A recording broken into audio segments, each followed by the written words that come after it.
사도행전은 선교의 역사를 보여주는 책입니다. 예루살렘에서 시작된 생명의 복음이 어떻게 전 세계로 퍼져나갔는지를 보여주는 책입니다. 그 선교의 역사를 처음부터 끝까지 관통하는 큰 교훈이 하나 있는데, 그것은 선교는 하나님이 하시는 것이라는 사실입니다. 선교의 주체는 하나님이시라는 사실입니다. 그것을 선교학에서는 미시오 데이라고 표현을 합니다.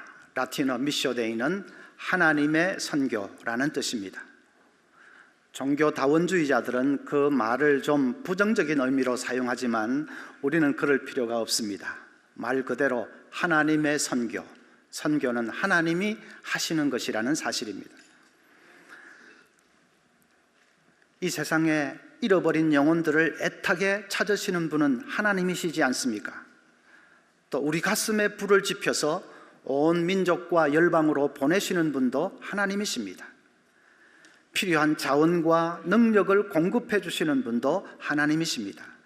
그래서 선교는 처음부터 끝까지가 하나님이 하시는 하나님의 사역입니다. 우리가 이런 미시오데이, 하나님의 사역으로서의 선교를 믿으면 선교를 보는 시각이 달라집니다. 선교가 의무가 아니라 큰 축복인 것을 깨닫습니다. 하나님이 하시는 선교 사역에 우리가 선택되어서 쓰임을 받는 것이니까 그건 영광스럽고 복된 일이죠. 또 우리가 선교했다고 해서 너무 우리 교회 하는 교회 이기주의에서도 벗어날 수 있습니다. 선교의 문이 닫히고 선교가 잘 안 되고 할 때도 낙심하지 않고 긴 시각에서 볼 수 있습니다. 어쨌든 하나님은 일하실 것이고 구원의 역사는 계속될 것입니다. 이 미시오데이는 사도행전 마지막 부분에서 특히 잘 나타나 있습니다. 선교하시는 하나님께서 어떻게 어떤 방편을 통해서 선교를 하시는지가 사도행전 마지막 장에 잘 나타나 있습니다. 첫째로는 하나님은 당신의 섭리를 통해서 선교하십니다.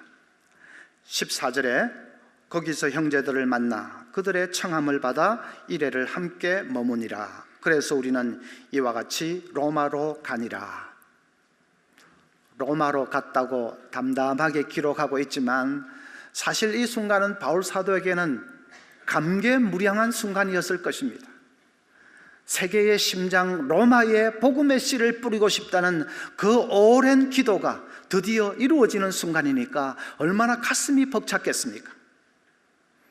그런데 그 순간이 오기까지 바울 사도는 수없는 죽음의 위기를 넘겨야 했습니다. 예루살렘에서 불법적으로 체포되어서 재판을 수없이 받는데 그때마다 재판 결과에 따라서 목숨이 오락가락했습니다.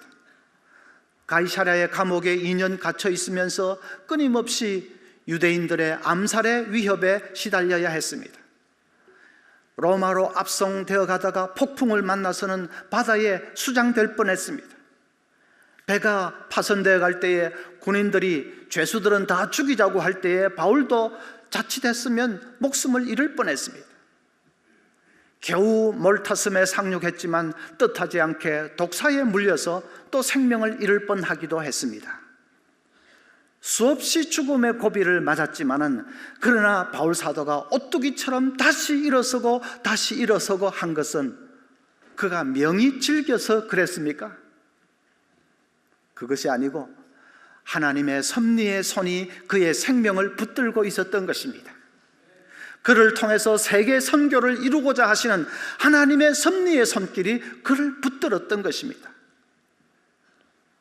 이 바울 사도를 가만히 보면 정말로 마음에 깨달아지는 것이 사명의 사람은 죽지 않는다 하는 그 사실입니다. 사명자는 사명을 다하기 전까지는 절대로 죽지 않는다. 죽고 싶어도 죽을 수도 없다. 하나님의 손이 그를 붙들고 있기 때문입니다. 사도행전 마지막이니까 한번 따라 하시겠습니까? 사명의 사람은 사명을 다하기까지는 죽지 않는다. 그렇습니다. 하나님의 섭리의 손이 그를 붙들어 주십니다. 또 바울은 죄수의 몸으로 로마에 갔습니다. 로마에 가기는 갔는데, 그래서 가슴이 참 벅찬데, 그런데 그런 초라한 죄수의 몸으로 로마에 갈 것이라고는 아마 바울도 미처 생각을 못했을 것입니다. 그런데 거기에도 하나님의 섭리가 있었습니다. 그 당시에 바울 자기 혼자의 힘으로 로마까지 가는 것은 쉽지 않은 일입니다. 여비가 어디 있습니까?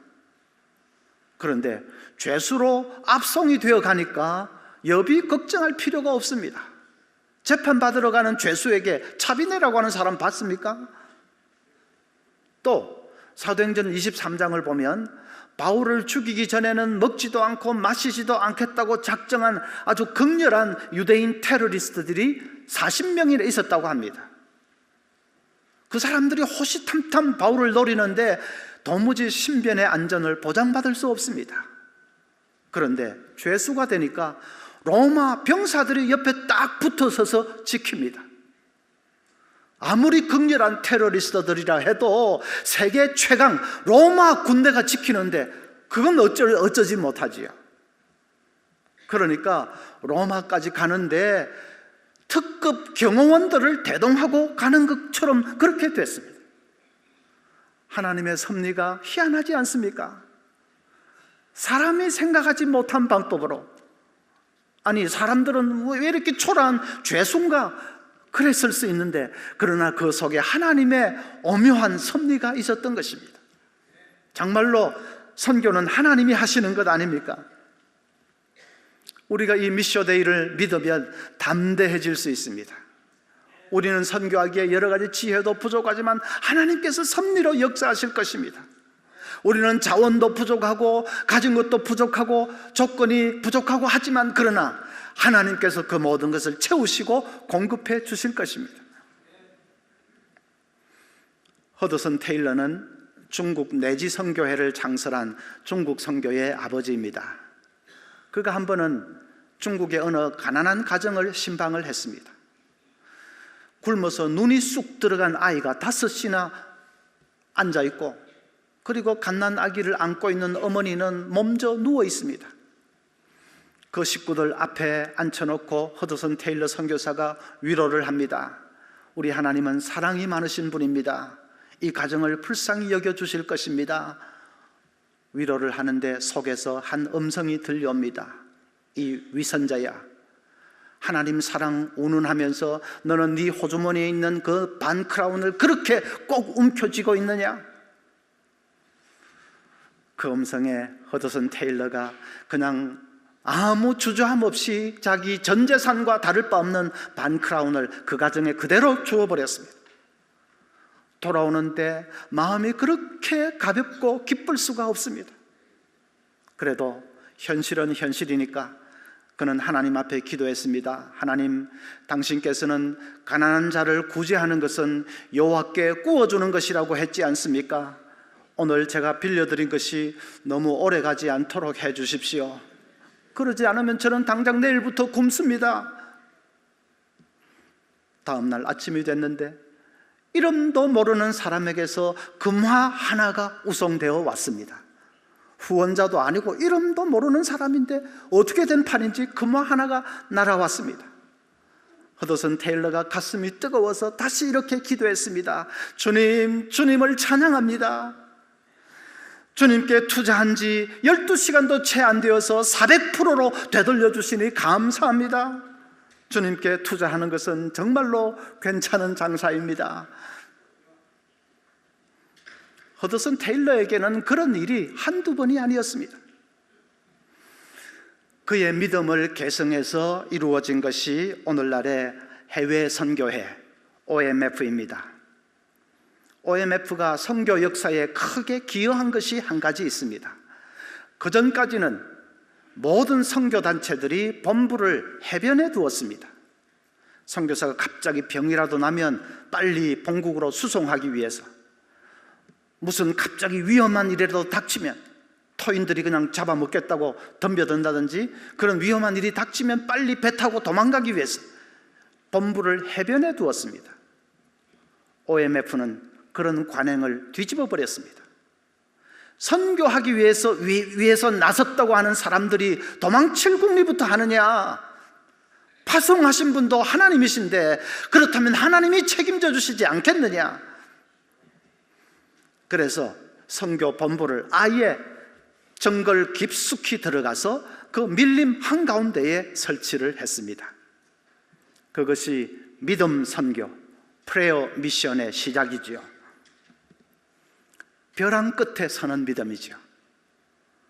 자기 스스로 호주문에 있는 전 재산을 다 털어서 줘버리고 스스로 위험이 도사리고 있는 정글 깊숙이 들어가고 스스로 벼랑 끝에 서는 것입니다. 전능하신 하나님을 믿기 때문입니다.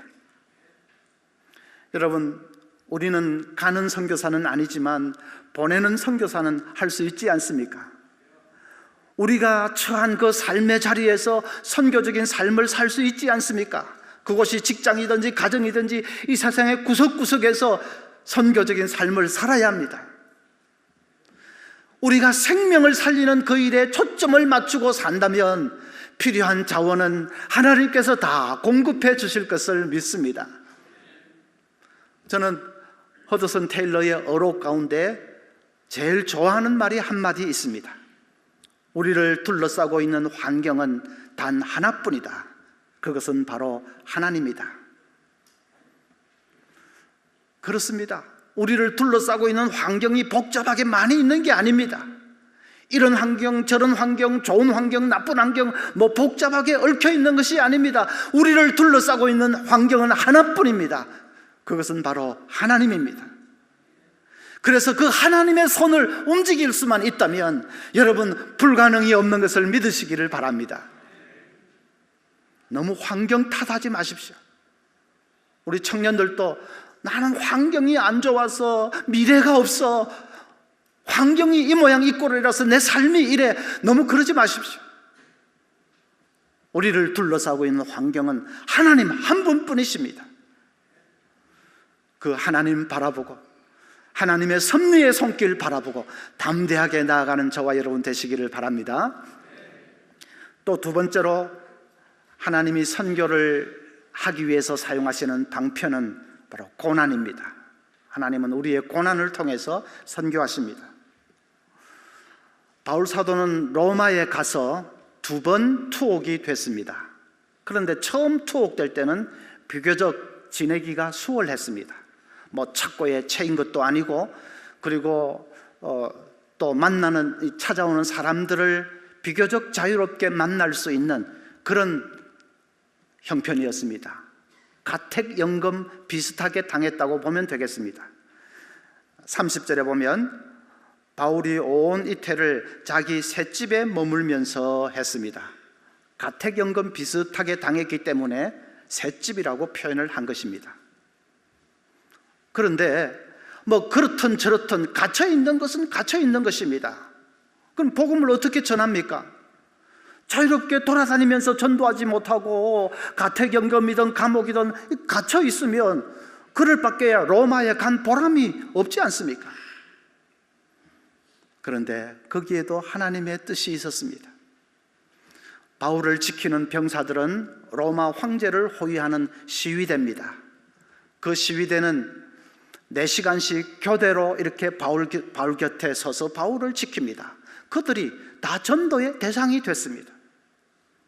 어디 찾아다니지 않아도 시간만 되면 자기들 발로 걸어와서 딱 옆에 서 있으니까 마음껏 복음을 전할 수 있습니다.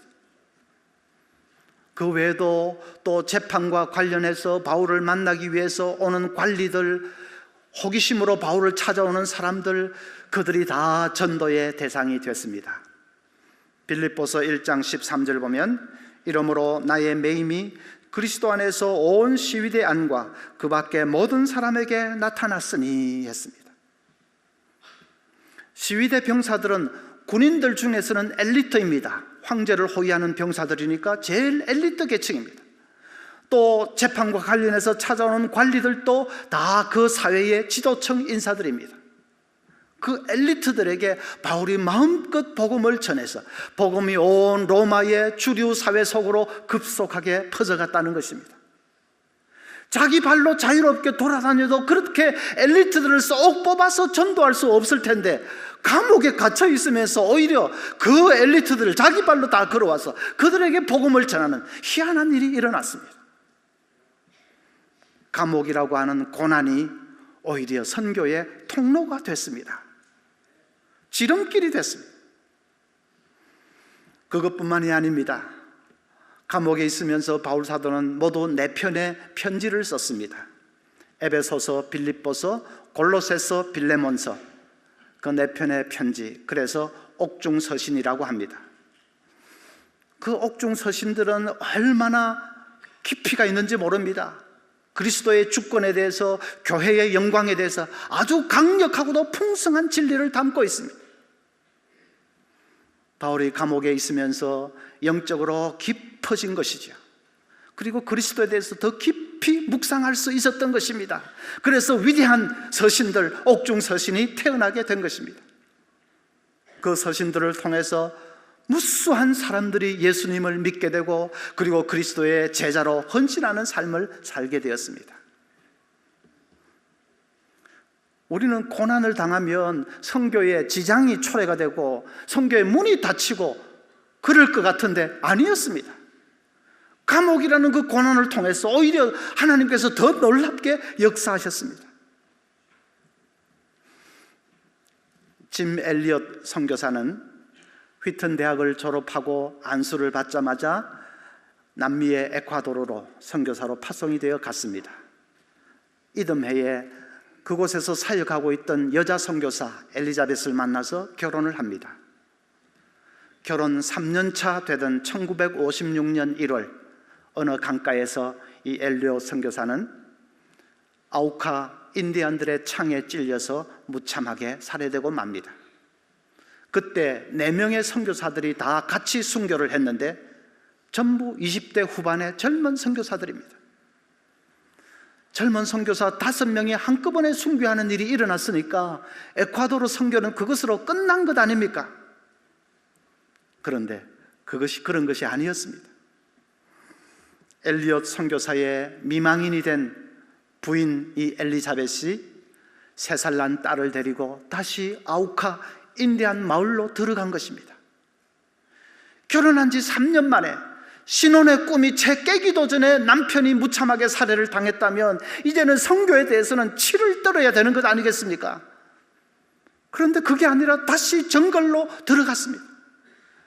거기서 아우카 인디언 언어를 배우고 또 그들 말로 성경을 번역하고 그들에게 복음을 전합니다. 마침내 인디언들이 한 사람씩 예수님께로 돌아오기를 시작했습니다. 놀라운 것은 선교사들을 찔러 죽인 장본인들도 회개하고 예수를 믿게 되었습니다. 몇 년 전에 캐나다 밴쿠버에서 선교대회가 열렸는데 거기에 인디언 한 사람이 강사로 왔습니다. 민카예라는 사람인데 바로 엘리엇 선교사를 죽인 장본인 중에 한 사람입니다. 그가 그리스도인이 되어서 자기가 그토록 저주했던 예수를 사람들에게 전하기 위해서 멀리 캐나다까지 온 것입니다. 더 놀라운 것은 그 옆에 서서 통역하는 청년입니다. 스티브라는 그 청년은 그때 순교했던 엘리엇 선교사 말고 다른 선교사의 아들입니다. 아버지를 죽인 원수가 강의를 하는데 그 아들이 옆에 서서 통역을 해주는 정말로 믿을 수 없는 일이 일어났습니다.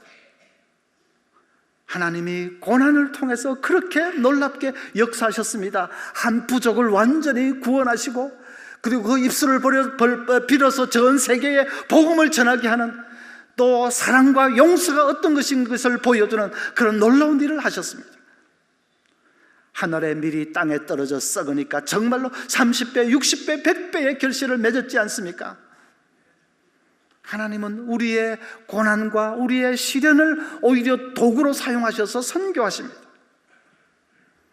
히브리서 11장 37절부터 보면 돌로 치는 것과 톱으로 켜는 것과 시험과 칼로 죽임을 당하고 양과 염소의 가죽을 입고 유리하며 궁핍과 환난과 학대를 받았으니 이런 사람은 세상이 감당하지 못하느니라.